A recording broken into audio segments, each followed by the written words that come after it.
अखन अहाँ सब सुन रहल छी राकेश निराला एंटरटेनमेंट के।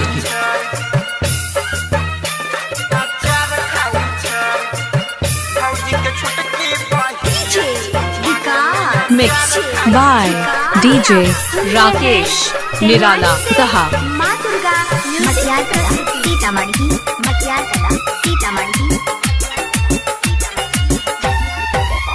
घुमैसी ना ओढ़नी उतार के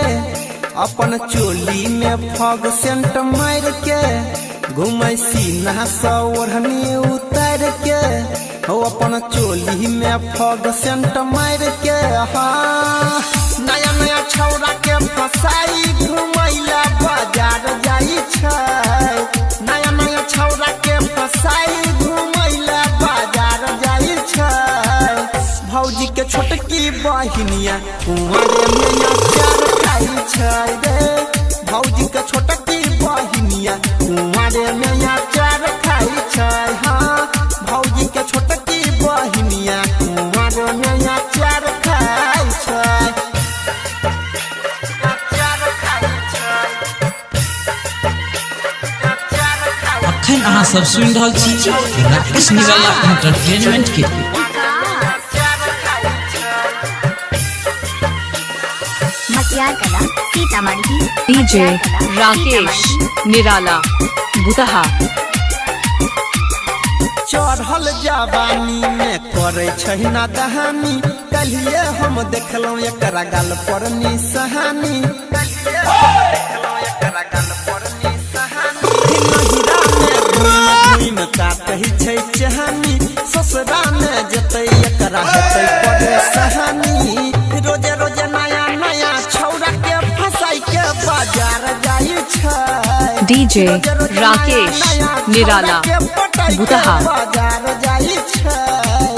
भौजी के छोटकी बहिनिया कुंवरे में अचार खाई छै रे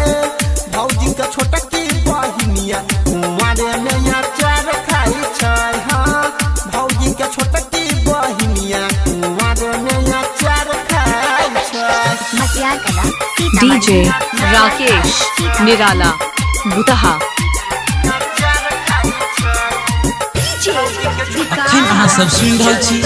राकेश निराला एंटरटेनमेंट के। मटियार कला सीतामढ़ी मटियार कला सीतामढ़ी गायक अनिल संगे टाका छै सेट हो नहर पर रोज करला जाय छै भेंट हो नहर पर रोज करला जाय छै भेंट हो राइटर पंकज करै फेसबुक पर चेट हो परवीन देवेंद्र एकर जोतै छै खेत हो रोज रोज नया नया छौरा के फसाई के बाजार जाई छै रोज रोज नया नया छौरा के पटाई के बाजार जाई छै भौजी के छोटकी बहिनिया कुंवरे में अचार खाई छै रे भौजी के छोटकी